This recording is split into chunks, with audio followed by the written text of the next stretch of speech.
centre LGBT de Nantes, représente la MDH en Loire-Atlantique, donc le mémorial de la déportation homosexuelle, pour qu'on n'oublie pas que l'homosexualité a été un des motifs de déportation. Il a longtemps été nié par les autorités en France et il a fallu attendre 2001, donc Jacques Floch, qui est ancien député maire de Rezé, mais qui à l'époque était secrétaire aux anciens combattants, pour qu'une étude historique, donc scientifique, soit réalisée sur la déportation homosexuelle. Et on a comptabilisé à ce jour 210 cas de déportation depuis le territoire français, chose qui était jusqu'alors niée. Et c'est Jacques Chirac en 2005, 2007, j'ai peut-être des bêtises, enfin dans ces années-là, je crois que c'est 2005, qui décide que les associations, le MDH et les associations qui le représentent doivent être associées dans les départements à l'organisation de la cérémonie en mémoire des déportés. Et jusqu'à ce jour, en Loire-Atlantique, on nous a toujours refusé ce droit, tout simplement. Et donc on reconnaît notre présence, on peut être là, mais à la fin de la manifestation, en catimini, une fois que les officiels sont partis.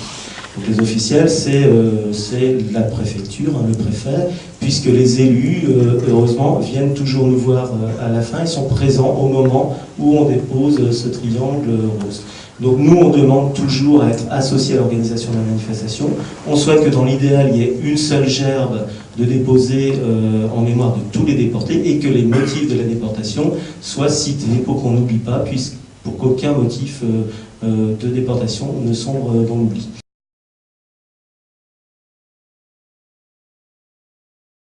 Il y a la fameuse légende de la déportation des homosexuels. En Allemagne, il y a eu une répression des homosexuels et la déportation. Et il n'y en a pas eu ailleurs. Il n'y a pas eu de déportation homosexuelle en France. Le ministre Pétain, M. Abel Bonnard, dont tout le monde savait qu'il était homosexuel et que les résistants appelaient d'une façon qu'on peut trouver drôle ou pas, suivant les cas, la Gestapette.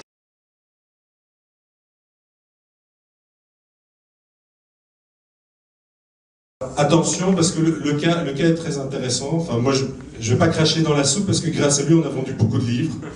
J'ai été contacté par des bibliothèques et des médiathèques grâce à lui. Moi, quand j'ai un responsable du marketing aussi efficace, il faut que j'en profite. Non, plus sérieusement, ce qu'il a fait, c'est ce que j'évoquais, le négationnisme avec des guillemets, c'est qu'il mélange tout le discours. En disant, en fait, il n'y a pas de Français qui est tombé sous le coup du paragraphe 175. C'est globalement ce qu'il dit. Il dit oui, parce que, de ce fait, il a raison, puisque le paragraphe 175, même dans son extension nazie, ne concerne pas le territoire administré par Vichy. À quelques exceptions près, mais ça, les historiens n'ont toujours pas vraiment clarifié, c'est apparemment... Si c'est un Français qui a des relations sexuelles avec un gradé allemand, comme on présuppose que sur l'oreiller, le gradé va certainement dire des choses, on peut changer l'accusation d'espionnage en cas de paragraphe 175. Enfin, c'est un truc super technique, mais voilà. Donc, non, probablement sous le coup du paragraphe 175, peu de chance, hormis l'Alsace-Lorraine. Et ça, il le disait dans son intervention de façon fort subtile et perverse. Ce qu'il omet juste de dire, c'est que la loi française vichiste avait copié le modèle du paragraphe 175 en visant directement les homosexuels et sans tenir compte des relations avec les animaux, par exemple. Ce qui était fort sympathique, déjà, d'enlever cet élément-là. Et l'autre élément qu'il niait, parce que sa phrase était assez longue, c'était des chiffres. Et là, de nouveau, il reprenait des chiffres qui ont été avancés dans des combats militants il y a fort longtemps et qui, depuis, ont été démontés par tout le monde. Et je pense qu'il n'y a plus aucune association qui ose dire il y a eu, je pense, 200 000 Français déportés pour cause d'homosexualité. Non. On a des mémoires où les historiens ont retrouvé précisément des informations d'individus identifiés comme homosexuels, où l'on sait que le motif d'arrestation est l'homosexualité, mais le motif de déportation est autre chose. Généralement, on met communisme, terrorisme, juif, ou ce genre de choses. Donc, à partir du moment où on parle de statistiques et qu'on veut gonfler son électorat et nier les choses, oui, il a certainement raison. Sur le fond, non, il est tout à fait dans l'erreur.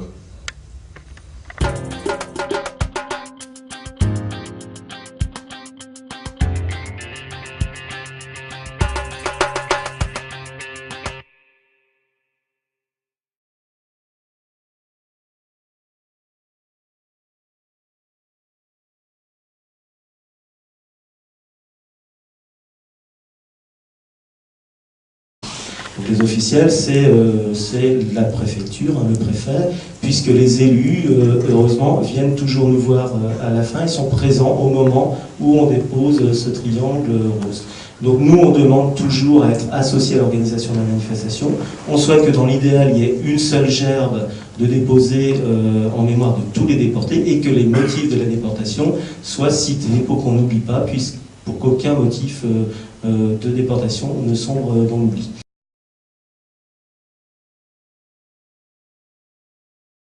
Il y a la fameuse légende de la déportation des homosexuels.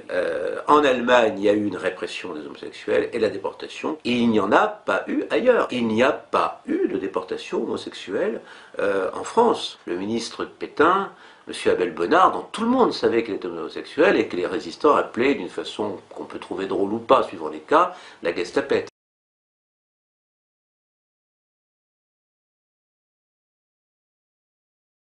Attention, parce que le cas est très intéressant. Enfin, moi, je ne vais pas cracher dans la soupe, parce que grâce à lui, on a vendu beaucoup de livres.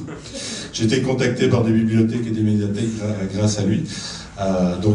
Moi, quand j'ai un responsable du marketing aussi efficace, il faut que j'en profite. Non, plus sérieusement, ce qu'il a fait, c'est ce que j'évoquais, le négationnisme avec des guillemets, c'est qu'il mélange tout le discours.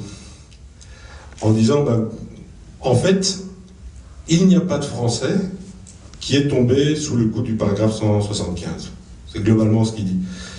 Il dit oui, parce que, de ce fait, il a raison, puisque le paragraphe 175, même dans son extension nazie, ne concerne pas le territoire administré par Vichy. À quelques exceptions près, mais ça, les historiens n'ont toujours pas vraiment clarifié, c'est apparemment... Si c'est un Français qui a des relations sexuelles avec un gradé allemand, comme on présuppose que sur l'oreiller, le gradé va certainement dire des choses, on peut changer l'accusation d'espionnage en cas de paragraphe 175. Enfin, c'est un truc super technique, mais voilà. Donc, non, probablement sous le coup du paragraphe 175, peu de chance, hormis l'Alsace-Lorraine. Et ça, il le disait dans son intervention de façon fort subtile et perverse. Ce qu'il omet juste de dire, c'est que la loi française vichiste avait copié le modèle du paragraphe 175 en visant directement les homosexuels et sans tenir compte des relations avec les animaux, par exemple. Ce qui était fort sympathique, déjà, d'enlever cet élément-là.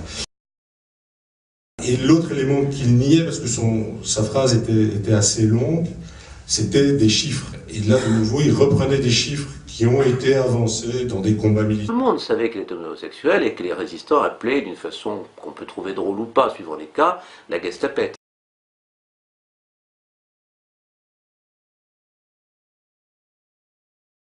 Attention, parce que le cas est très intéressant. Enfin, moi, je ne vais pas cracher dans la soupe, parce que grâce à lui, on a vendu beaucoup de livres. J'ai été contacté par des bibliothèques et des médiathèques grâce à lui. Moi, quand j'ai un responsable du marketing aussi efficace, il faut que j'en profite. Non, plus sérieusement, ce qu'il a fait, c'est ce que j'évoquais, le négationnisme avec des guillemets, c'est qu'il mélange tout le discours. En disant, en fait, il n'y a pas de Français qui est tombé sous le coup du paragraphe 175. C'est globalement ce qu'il dit. Il dit oui, parce que, de ce fait, il a raison, puisque le paragraphe 175, même dans son extension nazie, ne concerne pas le territoire administré par Vichy. À quelques exceptions près, mais ça, les historiens n'ont toujours pas vraiment clarifié, c'est apparemment... Si c'est un Français qui a des relations sexuelles avec un gradé allemand, comme on présuppose que sur l'oreiller, le gradé va certainement dire des choses, on peut changer l'accusation d'espionnage en cas de paragraphe 175. Enfin, c'est un truc super technique, mais voilà. Donc, non, probablement sous le coup du paragraphe 175, peu de chance, hormis l'Alsace-Lorraine. Et ça, il le disait dans son intervention de façon fort subtile et perverse. Ce qu'il omet juste de dire, c'est que la loi française vichiste avait copié le modèle du paragraphe 175 en visant directement les homosexuels et sans tenir compte des relations avec les animaux, par exemple. Ce qui était fort sympathique, déjà, d'enlever cet élément-là. Et l'autre élément qu'il niait, parce que sa phrase était assez longue, c'était des chiffres. Et là, de nouveau, il reprenait des chiffres qui ont été avancés dans des combats militants il y a fort longtemps, et qui depuis ont été démontés par tout le monde, et je pense qu'il n'y a plus aucune association qui ose dire il y a eu, je pense, 200 000 Français déportés pour cause d'homosexualité. Non. On a des mémoires où les historiens ont retrouvé précisément des informations d'individus identifiés comme homosexuels, où l'on sait que le motif d'arrestation est l'homosexualité, mais le motif de déportation est autre chose. Généralement, on met communisme, terrorisme, juif, ou ce genre de choses.